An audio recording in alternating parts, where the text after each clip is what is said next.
Hi everyone, it's your boy Zach, and this is my review of Star Trek's Lower Decks, the only episode I will ever watch. Oh my gosh. So I've reviewed all of Star Trek Discovery seasons 1 and 2, as well as all of season 1 of Picard.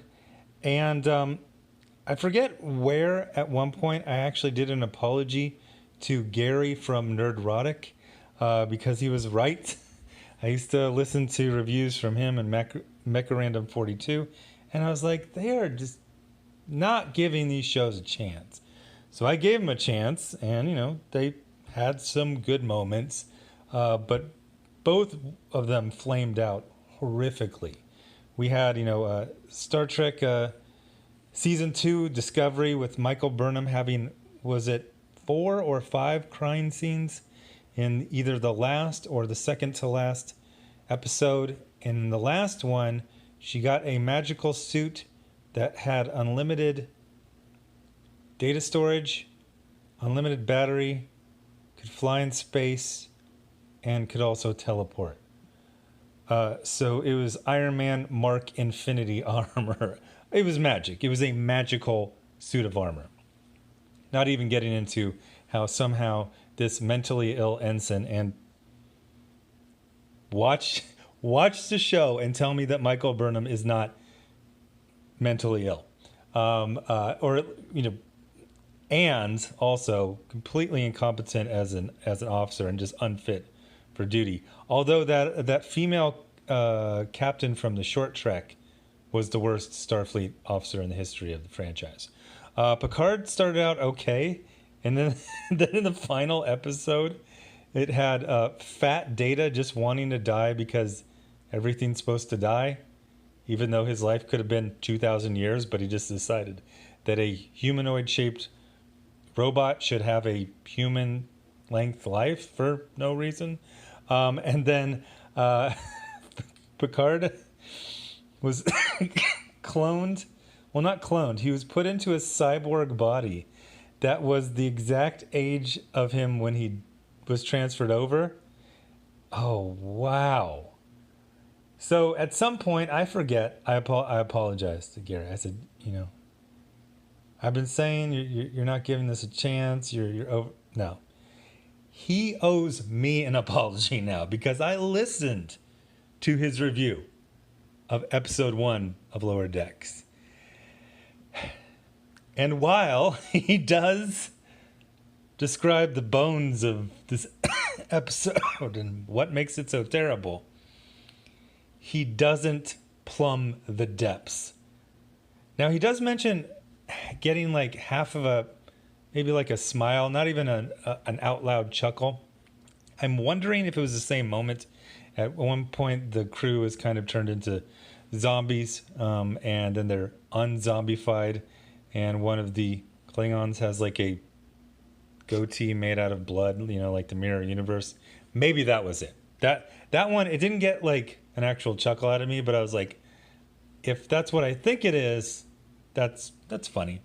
But that was way into the episode, and I was just way too angry. So Gary mentioned, he goes, this is Star Trek by people who don't like Star Trek, for people who don't like Star Trek. But he was not exactly correct.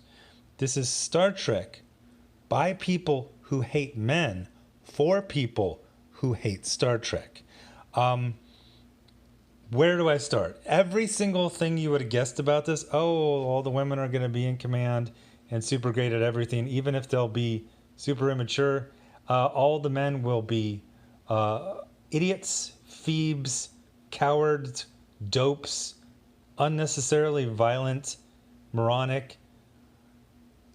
And another reason, Gary from Nerdrotic owes me an apology, is because he failed to point out the numerous instances of finger guns. I counted at least 6 instances of finger guns. I'm trying to remember if he or someone else described this as being Cal art style. It really, I would say, as someone who was very, very briefly an animator, I would say it's closer to Seth MacFarlane's style. Now, not in the exact style, but it's closer to it than it is to Cal Arts. That being said, I thought the animation was quite good. Now, I've said stuff before, and not to sound too hoity-toity, but when I say the animation is good, I'm not saying the show is good. I'm being very literal. The animation, the movement of the characters and the ships and the props, the the antics, the moving holds, that works. The arcs, it's good animation as far as animating. And I thought design and visually it was just fine. But almost every joke is men, they're stupid, violent, cowardly wimps. Did I mention I hate them? So it's literally just nothing but women bragging about themselves, weirdly complimentary of each other. There's this one part where a really, wimpy man, I'm sorry, that was redundant, is going on a date, and the other women are like, she's so amazing, she's so beautiful, and they're not being sarcastic. They're like, this really does take place in another universe. But then, Gary, you let me down. So one of the aspects of, for people who don't like Star Trek is it's for people who know as much about Star Trek as I know about Game of Thrones, which I've never seen an entire episode. So they're gonna name drop Kirk and Spock and Sulu and Worf and Deanna Troi. Why? Because your mom has heard of those characters. Sure, these are characters that lived, what 50 years apart? And sure, the idea that Deanna Troi would be someone so famous that even on other, they wouldn't even say, they would just, oh, do you know about Deanna Troi and Sulu? Hey, Worf, what's up with Worf? He's a Klingon. Like, they're doing pop culture references for things that in their universe are not pop culture. It's like someone from One Ranger Element, knowing someone from in the Navy SEALs. You might know the names of the guys who killed Bin Laden, but you're not going to know a ship's counselor on a ship that you've never served on. Like, what the hell? Yeah, so many things. So their whole thing is lower deck. It's not the enlisted, but it's like the lower level officers. But their whole thing is like, oh, we don't like officers. They're just after glory. But that's all they're. I can't even get into all this. I don't know why. Why does all this CBS Star Trek meld Starfleet with the military from Starship Troopers? Like, they're effectively the same organization. Like, what? Oh, it's because they don't actually watch Star Trek. They don't know. They're just like, Sulu, he had a sword. Yes, I'm sure an ensign on a ship 50 years later would know that Sulu... Wait, was there a Star Trek TV show in this universe of Star Trek? They did adaptations. It was kind of like, what was that show, Live PD?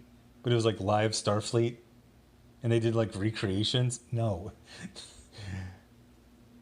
Awful. Just so awful. Also, that was a very long 26 minutes. I do a lot of things. I review comics on my other channel. So whenever I, go to a comic, this is a graphic novel. It's 100 pages. I don't have time for that. So when I saw that the episode was 26 minutes, I was like, oh, whew, that was a very long 26 minutes. So anyway, not a recommend. And I don't even think it's something I could watch to cringe and roast. Like, I was really, really annoyed and or even angry at some points. If you just want to see women belittling and yelling at men for 26 minutes, that's on you. It's not something that interests me. And also a third Star Trek show. People complain about Alex Kurtzman. He's seen Star Trek. I think he likes it, but I think he's making Star Trek for people who don't like it. These people don't even know Star Trek. They literally think lower in, ranking officers would be name dropping bits like pass. So anyway, thanks for watching, and I have no idea what I'm going to review next, but I know it will never be any other episode of Star Trek Lower Decks. Thanks for watching.